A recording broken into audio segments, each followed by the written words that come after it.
You're welcome back to the channel. Today I'm going to take you through one of the methods of achieving this 3-part corset. Okay, I already have one of the tutorials in my channel, and here I'm going to show you another method you can use to also achieve this beautiful corset. And it's going to have a scallop neckline, and here is the yoke, and this is the back pattern. So if it's something that you're interested in watching, then keep watching. Then if at the end of this tutorials you find it helpful, give it a thumbs up and don't forget to subscribe to the channel. Alright, so I have some of the lines already inserted on my pattern paper, and I have the shoulder line, I have the shoulder to the bust point line, I have the shoulder to my under bust point line, I have the waist line, that's my half length. Then this is my corset length. From my shoulder line I measured 5 inches to my corset length. Then I have 9 inches from my waist to my hip line. Okay, you can go ahead and measure your hip line, and this is for the front part. Then this is the back part. I have my shoulder to my bust point line, which is here. Then the next line I have is waistline, which is about 1 inch shorter than the one of the front, as you can see. Then from here I measured 5 inches to get my corset length, which is exactly what I did here. Then I measured 9 inches as well for my hip length, which is exactly what I did here. The only difference is the waistline. The waistline of the front is 1 inch longer than the one of the back for this my client. The cases differs. Okay, you can get the one of 2-inch difference, 3 inches different. So it depends on the bust size you're working on. So simply take your client's measurement, the waist measurement of the front, and take the waist measurement of the back. All right, so having said that, the next thing we need to do is to start imputing our measurements. And to start with, I'm going to start with my shoulder divided by 2. My shoulder when divided by 2 is about 7 inches, and I'm going to mark 7 inches right there, and the neck width is about 3 inches. Okay, so on this part you can mark between 1 inch to 1.5 inches for the shoulder slope, but I'll be using 1.5 inches so that for the front. Then the back, for I'll be using 1 inch for my shoulder slope at the back. All right, so I'm going to go ahead and connect it. So we are making use of a scallop neckline for this, so at the end of the day we'll just go ahead and insert it. So I'm going to take half of my armhole measurement, which is about 7 inches. Go ahead and take your client's measurements. Then on this part I'm going to repeat what I have on the shoulder line. Then I'm going to extend it with the bust circumference divided by 4, and when I do that I have about 8.5. So I'm going to go ahead and get the midpoint of these two lines. So this is the midpoint, and I'm going to come in here by 1 inch. Alright, the next thing you do is to take the nipple to nipple measurement and divide by 2, and whatsoever you have, you mark it all the way down. Alright, like as you can see, I have already connected it using a straight line, and the next thing I'm going to do is to impute the dart leg I'm working with. So for this particular client, I'll be using total of 2.5 inches. It depends on how busty your client is. If you're on a bigger size, you can go ahead and use 3 inches to 3.5 inches depending on the size of the bust you are working with. So you can go ahead and divide the 2.5 inches between the two parts of the dart leg. So I'll be putting 1 inch here. So I'll be marking 1 inch here and 1.5 inches here. So having done that, this is my corset line. I'm going to come in here by 1 inch. So the next thing I'm going to do is to connect this line together. So we have total of 2.5 inches here, and I'll be using just 1.5 inches, removing 1 inch from it. So I'm going to go ahead and connect this line together. So after imputing these two lines for our corset, the next thing I'm going to do is to come in here by half an inch for my bust bridge. This is half an inch for my bust bridge. Then at this point you need to connect this. Okay, so to do that, you come down here by half an inch. You can as well go up by half an inch too.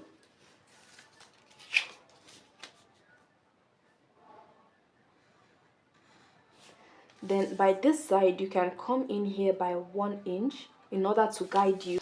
Then I'm going to connect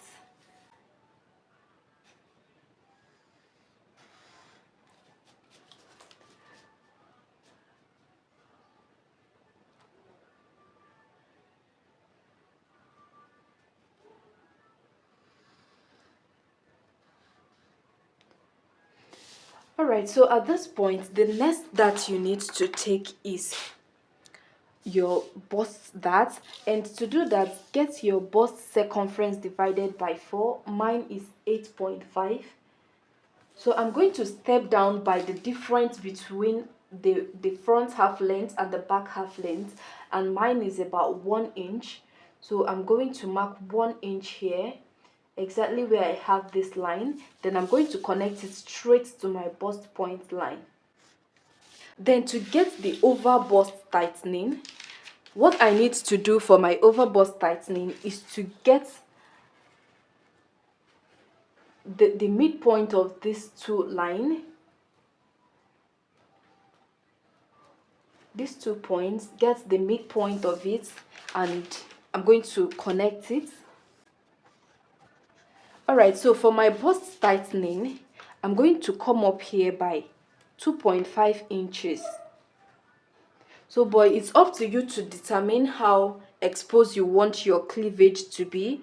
Okay, so for my bust tightening, I'm using 0.75 on this side and 0.75 inches on this other side, making it total of 1.5 inches.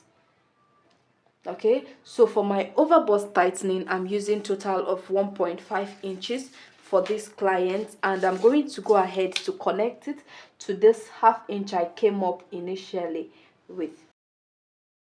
Alright, so the next thing you need to do on this part where you inserted the bust bridge, you can go ahead and make a curve there, and there is a guideline for this. It should not be, the distance between these 2 points should not be more than 1.25 inches. So make sure to make it very relaxed.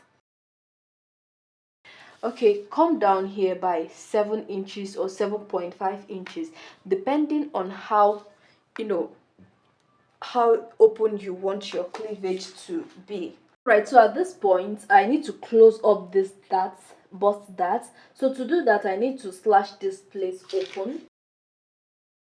Then I'm going to fold it up. Alright, so I have folded up this bust dart. Okay, then the next thing I need to do is to make my curve around this bust area. So what I have here, the distance between this part to this part is about 3 inches. So on this part, I'm actually going to add 1 inch to whatsoever I have here, or you can add between half inch to 1 inch. So I'm adding 1 inch to mine, which is about 4 inches. Then I'm stepping down here by 1 inch. So I'm going to go ahead and make a curve here. Alright, so to close off that area, I need to open up this. So I'm going to close up that area.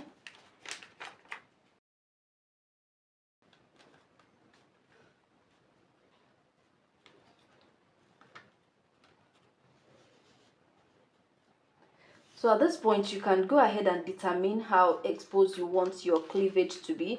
You can come down, by 2 inches. From here, you can go up by 2 inches or 1.5 inches. It depends on what you want. Then I'm going to extend this. Alright, so at this point, you can go ahead and give your corset the kind of style you want it to have. Alright, so I'll be coming up here by just half an inch from here to meet at the bust point area, and it's going to extend to this part of my corset. Then the next thing you are going to do after this is to impute your measurements. So my waist measurement, I'm going to make sure I close up this part very well.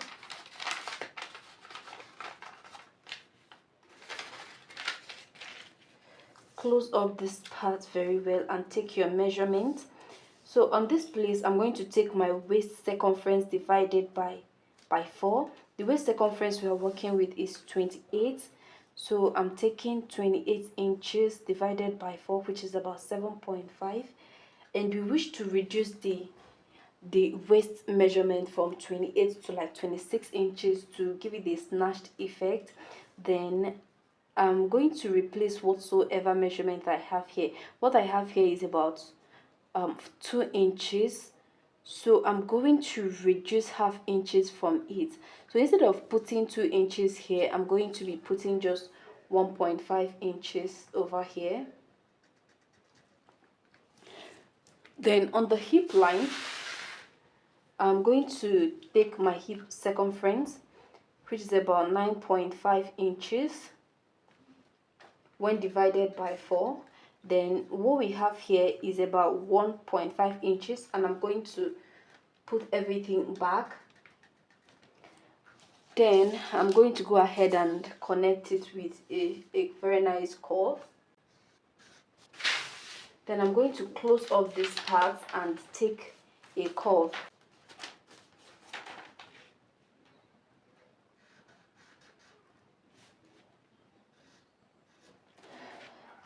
Alright, as soon as we are done, the next thing I'm going to do is to impute our boning channels. Okay, so to do that, I'm going to come in here, because this is the corset length. This is the length we are working with. So I'm going to come in here by 2 inches, and I'm going to take it up to still get to the cup area.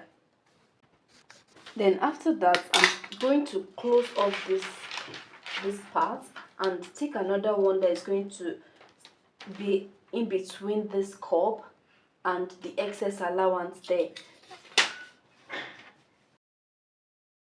In order to get a very nice curve on the corset line, move up by 1 inch and make a very nice curve connecting to the length. Then for the neckline, the scallop neckline, we are going to be using a lace fabric for this, and I'm going to just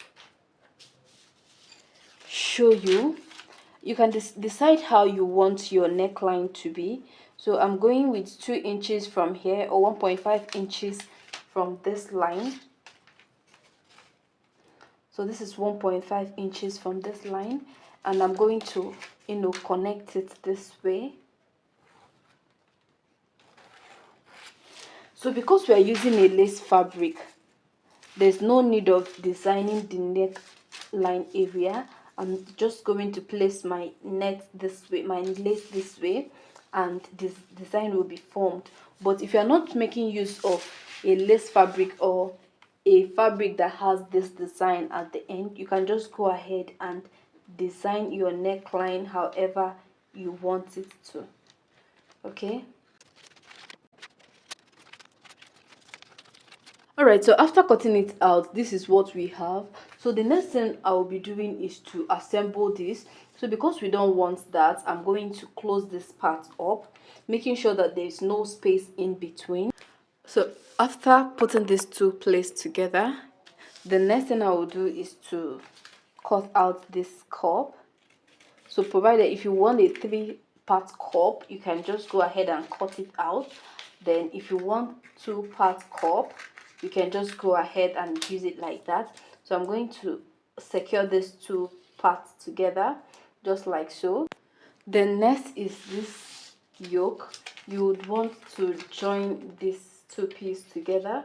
So this is what the front part looks like. So without wasting much time, let's draft the back pattern.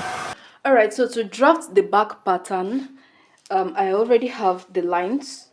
Alright, so the next thing I need to do is to get my shoulder measurement just like we did to the front bodies. So I'm going to get half of my shoulder measurement, and from here I'm taking it. It's about 7 inches, and the neck width we are using is 3 inches. Then instead of coming down by 1.5 inches, I'm coming down by 1 inch. Then I'll connect. So I'm using a total of 1 inch for my back depth, and I'm going to just make a curve.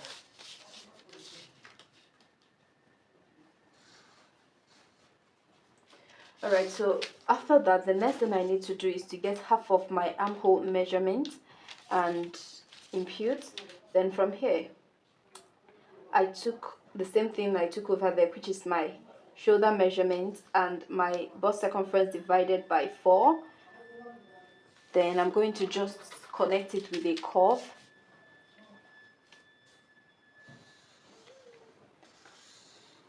Okay, so this is what we have. So the next thing I need to do is to take my bust circumference divided by 4 on this line. Then the next is the waistline. This is my waistline. I'm going to take my waist circumference divided by 4. Then I'm going to remove ½ inch from it, just like we did to the front. Then the next is the hip measurement. Hip measurement divided by 4. Like as you can see, I'm using my exact measurements on this. There's no dot for the back. So I'm going to just go ahead and connect. Then from here you can come up by 1 inch, just like the way we did. Just 1 inch and connect to the hemline. Then at this point you determine how you want the yoke to appear, where you want it to start from. So I think I'll be starting from my armhole measurement. Okay, so from my armhole I'm going to extend this line. Then I want to have a keyhole neckline, so I'm going to draft it this way, 4 inches. Then you determine how open you want your back bodies to be. You can decide to go with 2 inches, 2.5 inches, depends on you. Then over here I'm just taking 1 inch and I'm going to connect it.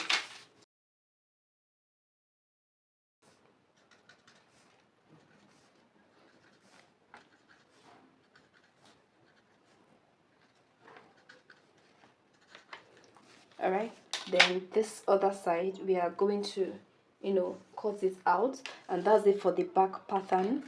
And let me go ahead and cut it and get back to you.